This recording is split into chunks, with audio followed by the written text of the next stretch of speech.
Os desafios da pós-modernidade, da tecnologia.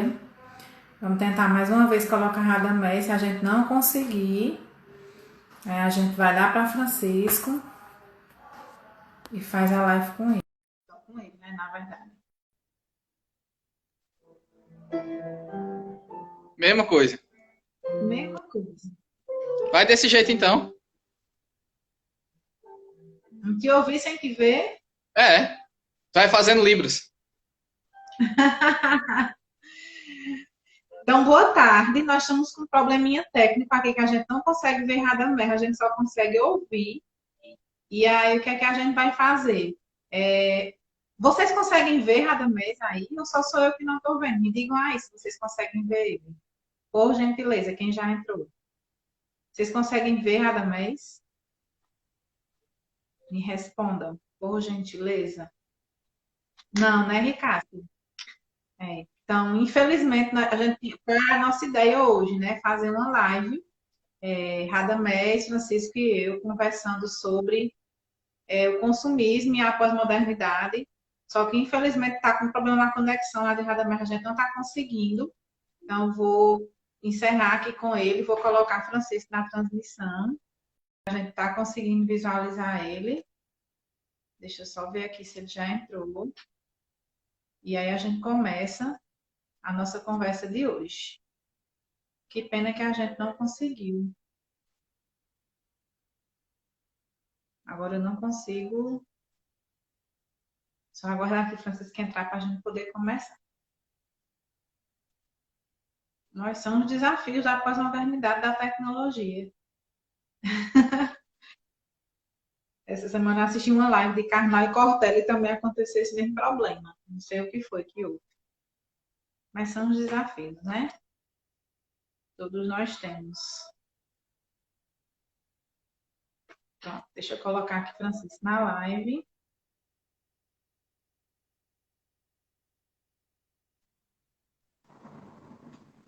Pois bem, Francisco, a gente teve um problema com a mensagem que chega já aqui. Pois ótimo, vem aqui aí dá super certo. A gente teve um probleminha aqui na live de Radamés. Ele não conseguiu entrar lá na internet. E aí vamos ver se eles que chega já aqui. Aí vamos aguardar. Enquanto isso, né, quero desejar boas-vindas a todos que estão mais uma vez nos assistindo. Nós vamos continuar nossa conversa hoje sobre pós-modernidade. Boa tarde a todos. É a nossa primeira live no sábado à tarde. E algumas pessoas pediram para que a gente continuasse falando sobre pós-modernidade. E a gente fez alguns estudos e optamos nessa tarde de hoje conversarmos sobre a questão do consumismo, sobre essa perca da identidade que esse período pós-moderno, atrelado ao consumismo, nos traz. E muitas pessoas, eu até conversei, né, conversando com algumas pessoas, as pessoas me dizendo, eu preciso fazer compras, eu preciso sair, eu preciso comprar alguma coisa, eu preciso comprar, nem que seja pela internet, alguma coisa. A gente vai conversar nessa tarde de hoje sobre isso. Desde já, Francisco, mais uma vez, gratidão por aceitar o nosso convite. E eu gostaria que você falasse, começasse conceituando, né, esses dois tópicos que nós escolhemos para hoje, o consumismo e a pós-modernidade. Seja muito bem-vindo. Boa tarde, mais uma vez. É um prazer e uma alegria muito grande estarmos aqui para compartilhar nossos conhecimentos, nossas angústias e nosso esforço de compreender o mundo de hoje, né? Nosso mundo pós-moderno. É um mundo novo, complexo. Existem vários autores que querem entender esse mundo e conceituam de diversos modos, né? Modernidade líquida, hipermodernidade, modernidade tardia e por aí vai. Estamos diante de um contexto novo, de uma mudança de época, realmente, né? Uma mudança de época em todos os setores, né?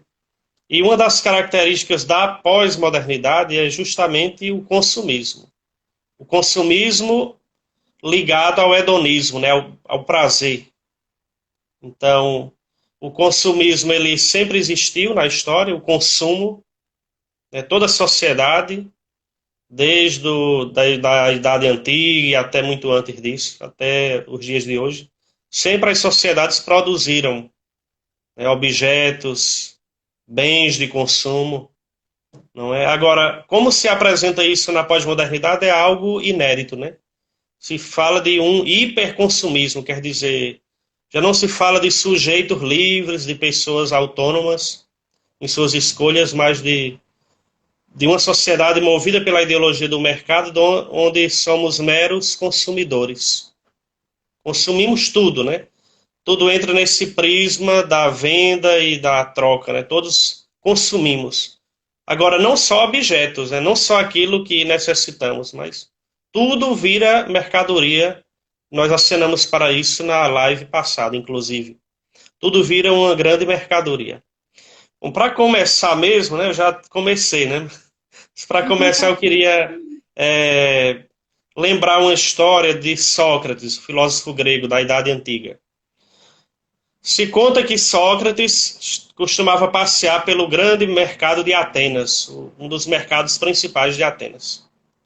E um dos discípulos dele perguntou por que ele não tinha nenhum calçado, né? Sócrates andava descalço já naquela época. E o discípulo pergunta por que ele não aproveita que ele anda no mercado todos os dias para comprar um calçado, um sapato. E Sócrates responde, né, que passeia todos os dias ali só para constatar, ver um montão de coisas que ele não precisa para ele ser feliz. Ou seja, ele vê tudo aquilo ali, as pessoas comprando e comprando, pensando em encontrar nisso a felicidade. Ele diz, eu simplesmente contemplo uma série de coisas que eu não preciso para ser feliz. E o Papa Francisco, na sua primeira exortação, né, Evangelii Gaudium, a alegria do Evangelho, ele diz que o mundo pós-moderno, né, é um mundo marcado pela ideologia do consumo, um consumo irracional, desenfreado, não é? Onde consumimos, mas o que gera tudo isso? Um grande vazio existencial, um grande vazio na vida da pessoa, porque tudo isso não traz a felicidade que o homem tanto procura, né? Então muita gente se refugia no consumo para ocultar verdadeiros problemas, às vezes, né? Carência humana, afetiva, carência de amor, a falta do sentido da vida, que é outra das características da pós-modernidade, né? É a falta de sentido, né? Que afeta a todos nós, né? Quantos jovens, quantas pessoas, independente de classe social, que dizem, né? A minha vida não tem sentido, né? Perdi o sentido da minha vida. Então, um dos refúgios, além das drogas, é o consumo de compra de coisas. É uma nova adicção, né? Uma nova droga. A droga do consumismo, de comprar. A mania de compra. Comprar, comprar. E somos bombardeados de todas as partes. E no final compramos uma série de coisas realmente que não necessitamos e que não precisamos para sermos realmente felizes, para sermos pessoas humanas realizadas na nossa existência, né? Esse consumismo, ele penetra todas as dimensões do ser humano. O que é que eu consumo? Eu sou um consumidor de pornografia, um consumidor de sexo. Ou seja, por exemplo, como a pornografia entra nas relações interpessoais, no matrimônio, nas relações afetivas, por exemplo. Entra que eu trato o outro como objeto, né, de consumo, né? Eu não quero compromisso com ninguém, né?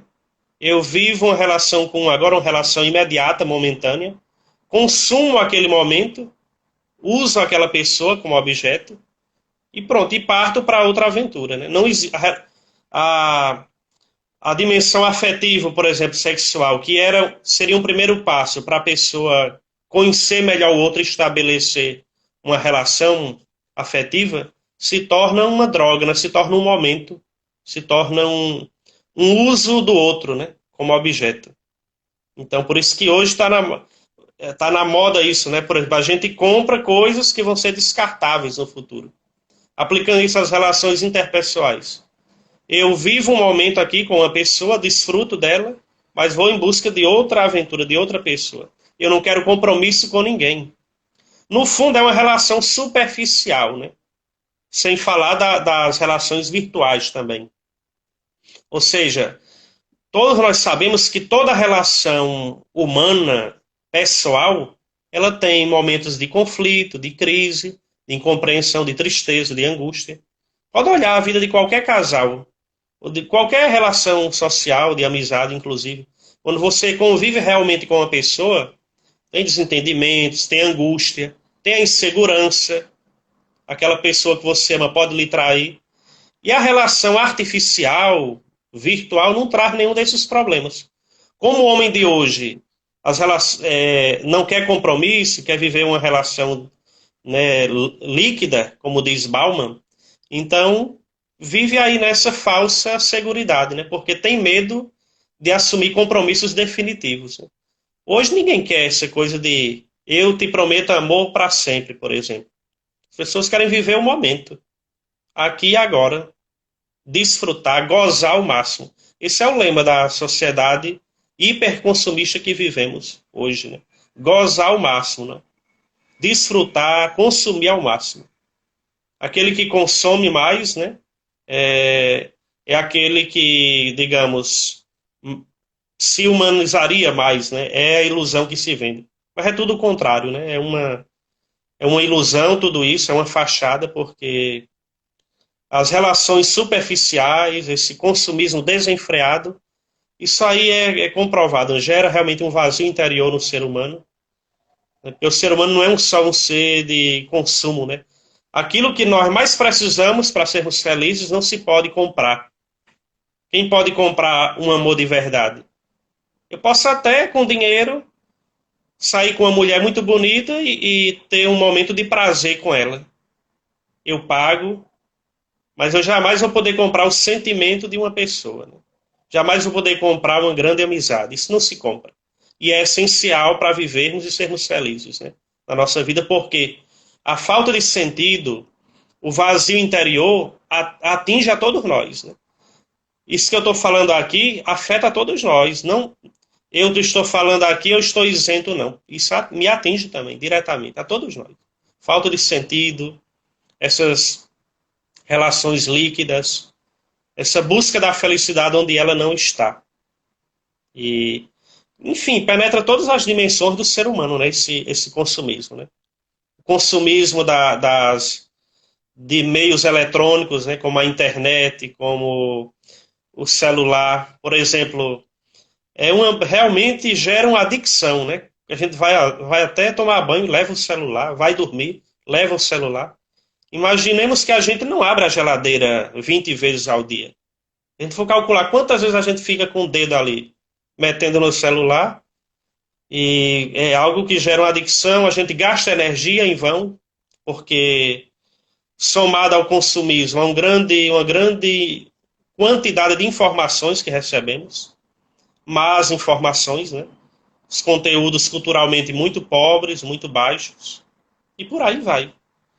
Consumo de... É interessante que o consumismo está muito ligado à figura... A todas as figuras hoje, mas a figura feminina, por exemplo, ainda, né? Propaganda de uma cerveja vai ligada à figura de uma mulher. Propaganda de cigarro, a propaganda de tudo, né? Sem contar o consumismo, por exemplo, da pornografia hoje.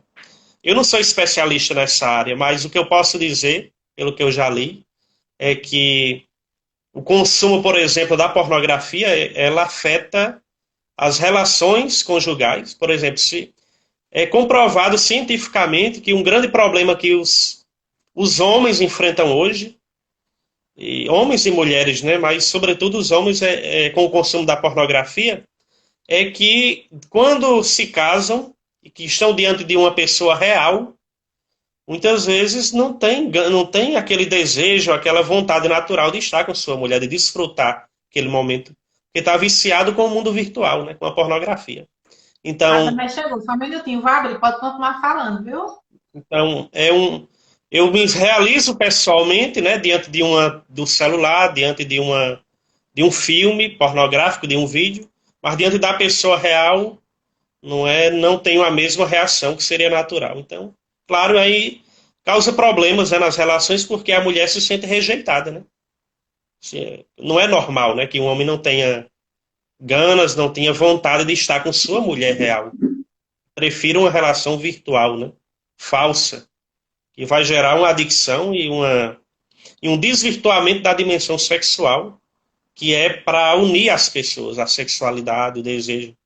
Né? Não é para levar a pessoa ao egoísmo, à indiferença em relação ao outro, ao individualismo. Né? Então é esse Cheguei. o panorama do mundo que vivemos hoje, né? Mas Cheguei. Radamés chegou e vai me cortar agora, né? Graças a Deus. Deus tome de conta dele. Quase, viu? Show de bola? Continue. Boa tarde. Boa tarde, pessoal. Eu me chamo Radamés. Algumas pessoas me ouviram, mas ninguém me viu. Mas agora eu apareci. Consegui chegar. E eu sou engenheiro de materiais. Tenho especialização em gestão de projetos. E a minha pegada, a ideia é que a minha pegada na live seja um pouco mais técnica do que filosófica. Mas, contrariando as expectativas, eu trouxe um provérbio que ilustra de uma maneira bem interessante o consumismo, de uma maneira muito abstrata, de uma maneira muito generalizada. É um provérbio de um filme, que eu tenho certeza que o Francisco já assistiu. O filme é o Apocalipse.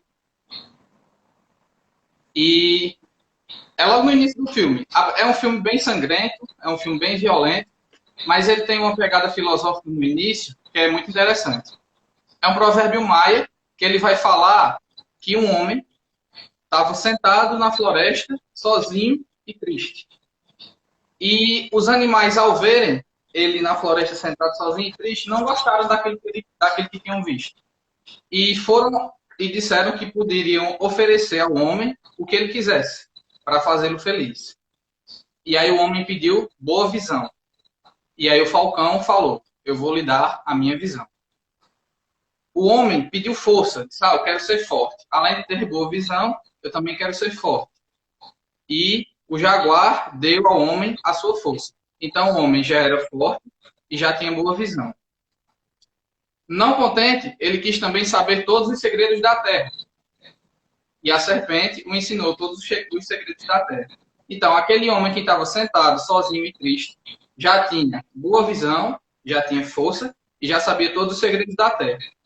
E foi recebendo dons de todos os animais. E depois que todos os animais lhe ofereceram tudo que tinham a oferecer, o homem foi embora. E aí a coruja percebeu que o homem sabia muito e que ele podia fazer tudo. Mas isso a assustava muito.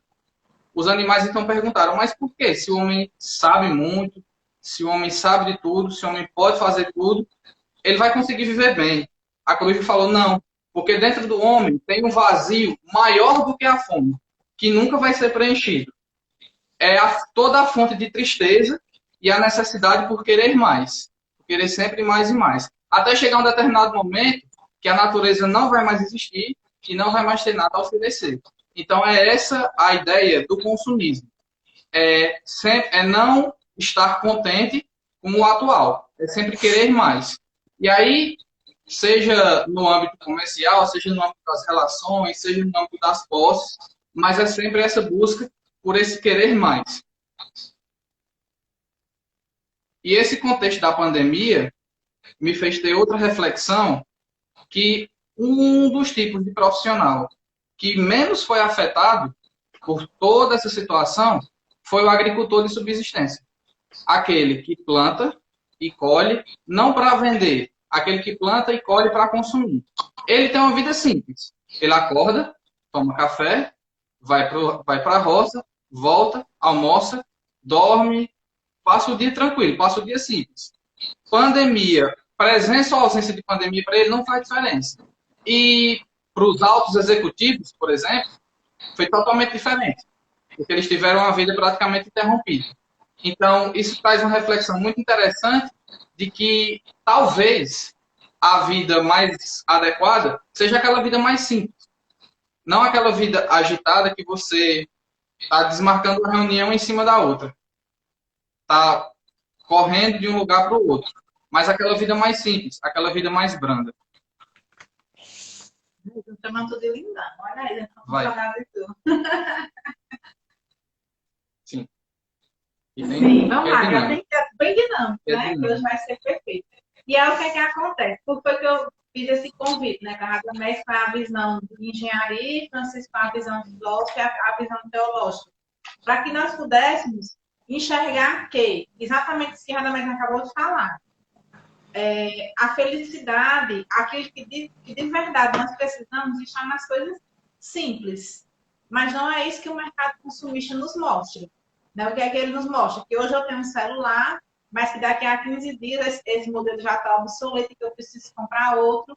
E aí é uma enxurrada de propagandas, é uma enxurrada de pessoas que é incrível. Que a gente sabe que a energia vai para onde vai nossa atenção. Então, quando a gente quer, por exemplo, trocar um celular, parece que todo mundo tem aquele modelo de celular que a gente gostaria de ter.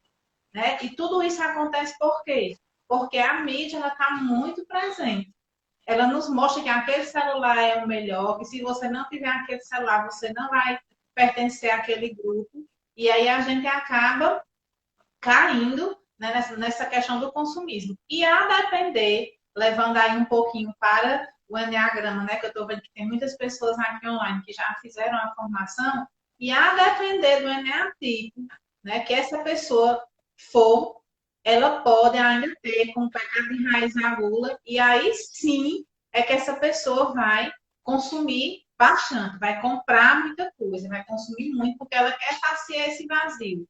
Né? Mas esse vazio ele existe em todos nós, esse vazio existencial existe em todos nós.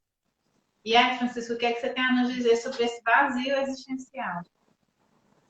Pois estou muito edificado com a fala de Radamés quando ele conta essa história aí, ele recorda essa história do filme apocalíptico, né? Realmente uma boa metáfora, uma história, ela ilustra muito mais um tema complexo, como é a pós-modernidade e o consumismo, do que uma linguagem mais científica, técnica. Por isso essa história que Radamés nos recordou aí, ela é fantástica e revela a condição do homem permanentemente, né? O homem é um ser sempre vazio, nunca está pleno, né? O homem sempre pode ter o melhor carro do ano, pode estar na melhor estrutura econômica possível, sempre vai ter esse vazio interior, porque faz parte da nossa condição humana, né? Nós somos limitados, frágeis, mas desejamos o infinito, desejamos o ilimitado, né? E é uma tensão, isso é uma doença, entre aspas, que não tem cura. E psicólogo nenhum vai curar isso, padre nenhum, pastor nenhum. Essa sede do homem de infinito, esse vazio que sentimos. Que é diferente do vazio de desespero, né? De um depressivo. Mas todos nós experimentamos em nossa vida. Eu pergunto aqui, eu agora queria que cada um se perguntasse, né? Quem de nós, nesses tempos agora de pandemia, não experimentamos, às vezes, essa falta de sentido, esse vazio, às vezes, a vontade de pular pela janela, uma agonia na cabeça, né? Todos nós. Isso é inerente à nossa condição humana, né? E é preciso voltar a um estilo de vida mais simples, como Radamés recordou aí, como o coronavírus afeta menos essas pessoas que têm um estilo de vida mais simples. Não que todos agora tenhamos que voltar para o sítio, para a roça, mas precisamos voltar a uma simplicidade, né? Precisa uma conversão, né? Em todos os setores da sociedade, na economia, na política, né? Porque o consumismo, ele destrói o meio ambiente, né? A ecologia. Porque o consumismo está estritamente ligado ao sistema que domina o mundo, que é o sistema capitalista. O sistema capitalista é um sistema altamente materialista, porque coloca o lucro acima da pessoa humana, acima da natureza, acima da criação. Então, é um sistema intrinsecamente mau. Porque não importa quantas pessoas vão morrer. As pessoas para o capitalismo são números. São, como se diz, enfim, números, não são considerados na sua singularidade, né? Se vai causar sofrimento às famílias ou não. É um sistema perverso e mau. É preciso toda uma mudança, né, na economia, no nosso modo de conviver com a natureza, uns com os outros. Pior do que a pandemia é a cultura da indiferença e da superficialidade em que nós vivemos. Né? Se a gente reparar bem, nós estamos voltando a uma era pior do que os ancestrais. Né? Estamos piores do que as bestas selvagens. Né? Na indiferença, na brutalidade, na falta de solidariedade, né? Com os outros e com o próprio meio ambiente, né? Com a ecologia. Né? Verdade. Algumas pessoas que falaram comigo, que estão falando comigo, estão dizendo assim, Michelle, eu tenho tanta coisa no meu guarda-roupa, que agora que a gente está percebendo o que, é que a gente tem em nossas casas, né? A gente tem tanta coisa no guarda-roupa, tanta roupa, quando eu vou para a cozinha, tanta panela, tanto prato, tanta coisa que eu nunca nem usei. Coisas que eu comprei porque eu fui no centro e quis comprar e deu vontade, é a chamada compra por impulso. As empresas, a administração, ela vive disso, né, dessa comercialização, e existem vários estudos voltados diretamente para essa questão realmente de fomentar o desejo de consumir nas pessoas, seja por cores, seja por aroma, seja tudo. E é uma gama de ferramentas que as empresas utilizam, né, para que as pessoas possam, muitas vezes, comprar até 10, 15 itens a mais daquilo que eles destinaram a comprar. Por exemplo, quando você vai fazer sua feira no supermercado, né? Um convite que eu faço que vocês possam fazer a reflexão. Geralmente a gente não leva uma lista, né? E quando leva, compra tudo que não está na lista. E é quando chega em casa, o arroz, o açúcar, as coisas básicas que deveriam ser compradas, a gente acaba não comprando. Mas por quê? Passou e viu aquele Monange que a Xuxa usa, só que não, né, minha gente? A Xuxa não vai usar Monange. Enfim, passou e viu aquela tintura de cabelo que passa na propaganda que a atriz usa e que o cabelo fica lindo. E a gente acaba consumindo tudo isso, consumindo por impulso, consumindo aquelas coisas que estão ali no check-out, né, naquela zona de caixa ali. E aí acaba o quê? Comprando aquilo que não é necessário. E muitas vezes quando chega em casa bate aquele velho arrependimento. Mas por que eu comprei isso? Aí vai lá a pergunta. Mas como é que eu posso ter um controle em cima disso? Como é que eu posso tentar não fugir um pouco mais dessa realidade? Aí vem uma conta que eu explico nos meus cursos e eu vou dar essa dica de presente aqui a vocês, que é o seguinte. Eu quero comprar alguma coisa. Sei lá, eu quero comprar um iPhone, quero comprar uma esteira, quero comprar um violão, enfim. Serve para qualquer coisa. Aí eu divido o meu salário por 30. Vamos supor, eu ganhei 3 mil reais. Eu divido meu salário por 30. Então, significa dizer que meu dia de trabalho vale 100 reais. Então, se eu quero comprar uma coisa de 300 reais, então eu tenho que gastar 3 dias de trabalho para comprar aquela coisa. E aí é que eu vejo se vale ou não a pena eu comprar aquilo. Vale pensar, meu Deus, será que uma calça para um jovem de 16 anos que é mais 300 reais? Aí eu pensar, vale a pena eu gastar 3 dias de trabalho para comprar uma calça? Se vale ou não, a reflexão vai ser inerente a cada pessoa. Mas um convite a ser feito é você entender quantos dias de trabalho aquilo que você quer comprar vai lhe custar. Perfeito. Aí, vamos vir agora para a parte técnica. Em uma pesquisa, em uma análise rápida aqui da região, mesmo no cenário pós-pandemia, o que é que foi que disparou? Tiveram setores, óbvio, que tiveram uma queda, outros que chegaram praticamente a zero, mas o setor de bebida alcoólica disparou na região, vende muito. Comida gourmet, bolo de pote, pizza brownie, coxinha com massa de batata, enfim, essas comidas mais específicas, ainda que sejam comidas regionais, mas com algum toque diferente, também disparou. E roupa. E dá para entender porque o mercado de bebida disparou, porque o pessoal está mais tempo em casa, está bebendo mais, e ainda tem as lives para fomentar esse consumo. Comida também, porque você está em casa, é direto comendo, direto bebendo. Agora, roupa, fica estranho.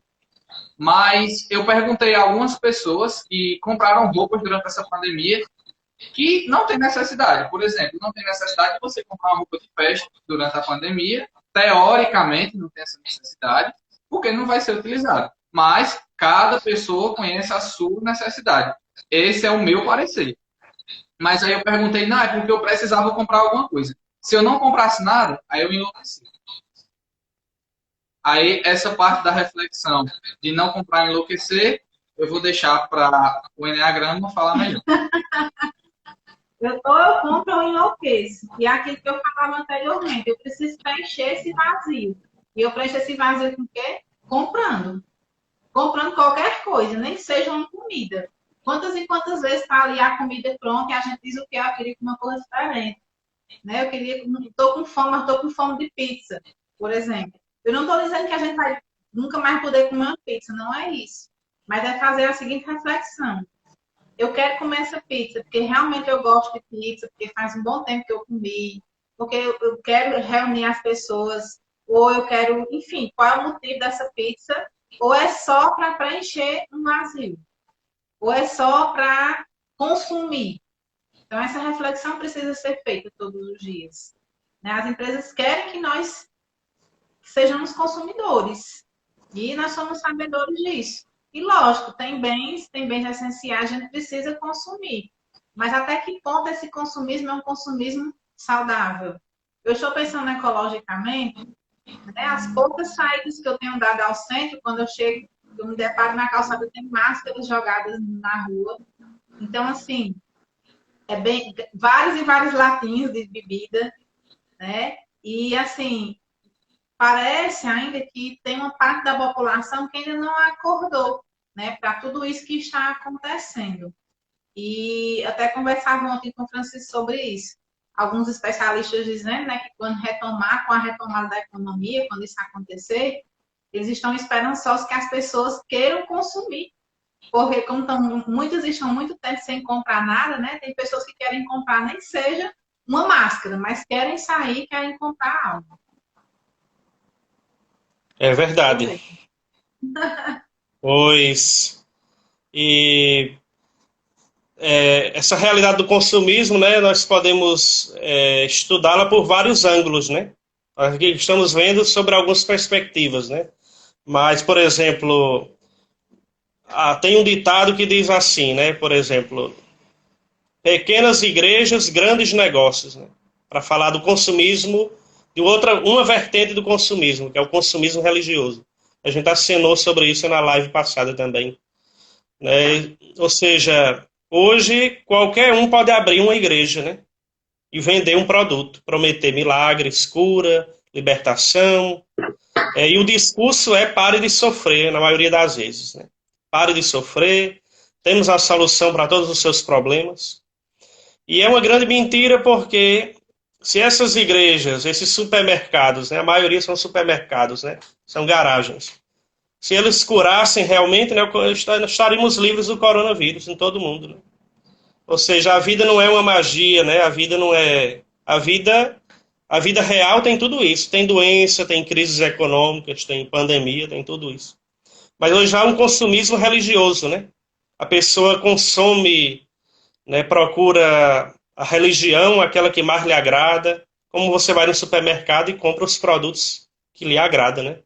E eu quero encontrar um pregador, alguém, um líder religioso que diga o que eu quero ouvir, que agrade meu coração, que diga, que fale só de pare de sofrer, paz e amor e carinho, e que não me confronte com a minha realidade. Né? Mas tudo isso já leva ao quê? A indiferença diante da dor do outro. Né? É um consumismo individualista. Né? Eu consumo, mas isso não me leva ao relacionamento com o outro. A dimensão do ser humano, a dimensão social é esquecida. É um consumo, não é egocêntrico e que, além de ser irracional, né, eu me sinto como se eu vou comprar esse carro, para eu me sentir mais importante, né, do que o outro. O carro já não é uma necessidade, né? É questão de status. Para eu me sentir melhor do que os outros e humilhar os outros. E aí se empobrece o ser humano, desumaniza cada vez mais. E as religiões, nesse sentido, sofrem esse impacto do consumismo e entram nessa lógica, né? A religião vira um produto de marketing, né? De propaganda para eu ver quem vende mais, quem atrai mais gente, mais clientes. Já não se fala de fiéis, se falam de clientes, de consumidores. E aí é sabão mágico, é sabão que cura, é vassoura que cura, é não sei o que, é tanta coisa que é ridículo. Se a gente parar para analisar, é ridículo e contribui para alimentar cada vez mais o individualismo, o egoísmo, o narcisismo, né, nesse contexto atual que nós vivemos, né? Então, o consumismo é uma realidade muito ampla, viu? Ela se aplica, penetra em todos os setores da nossa vida. Não só no setor de, antigamente, né, que se comprava comida e roupa, mas só aquilo que era necessário realmente.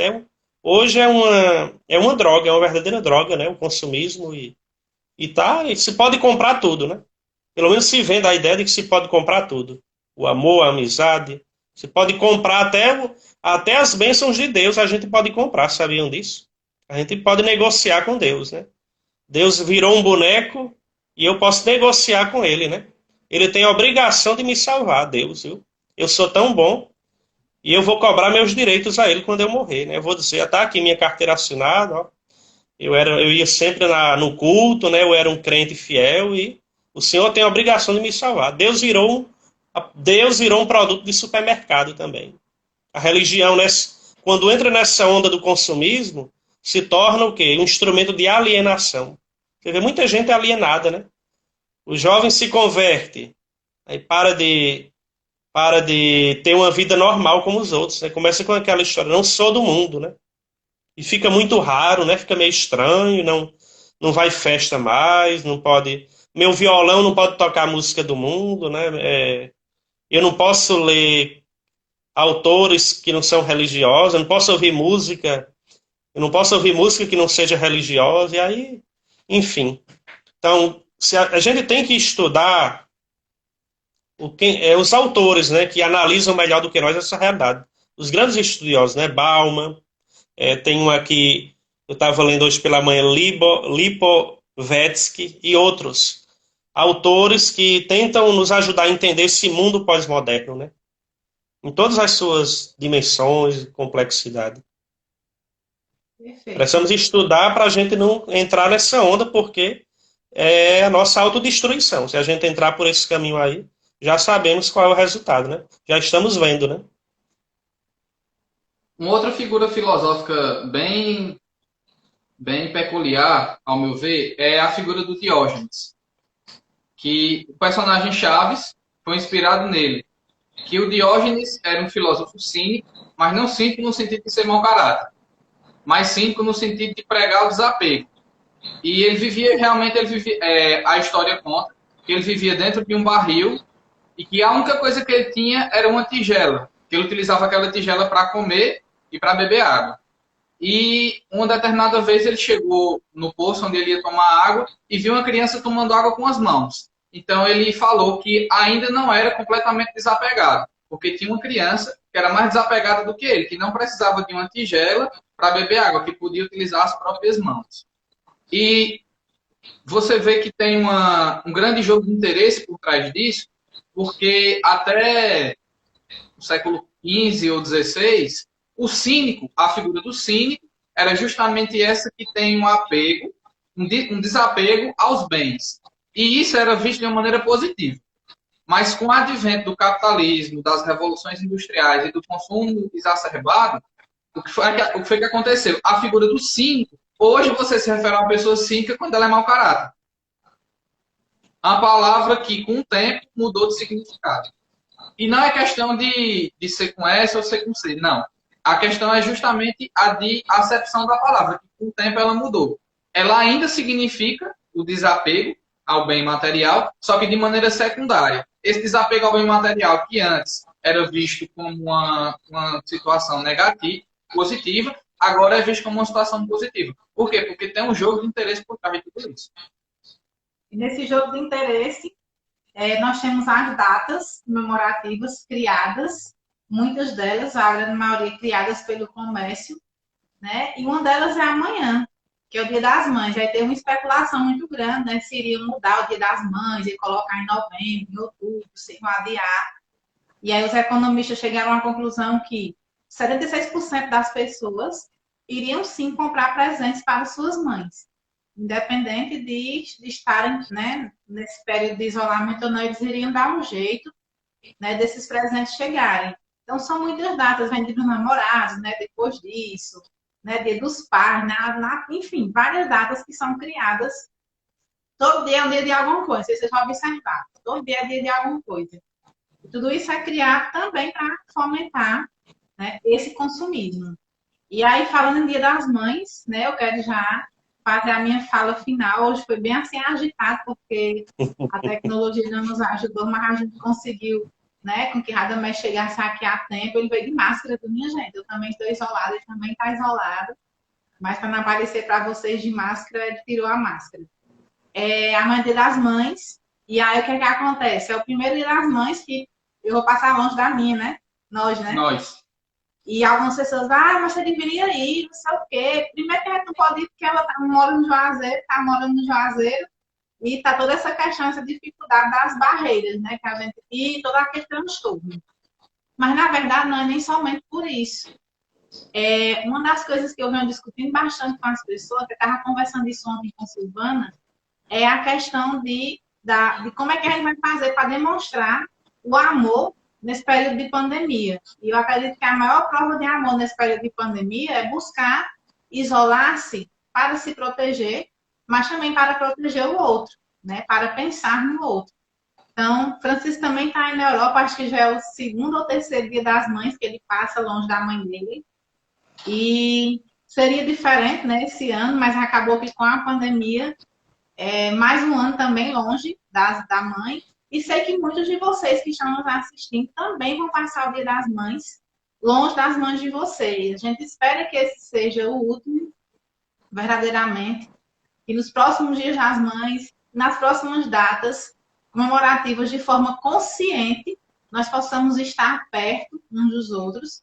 E desde já quero desejar à minha mãe um Feliz Dia das Mães. Ela está aí assistindo a live.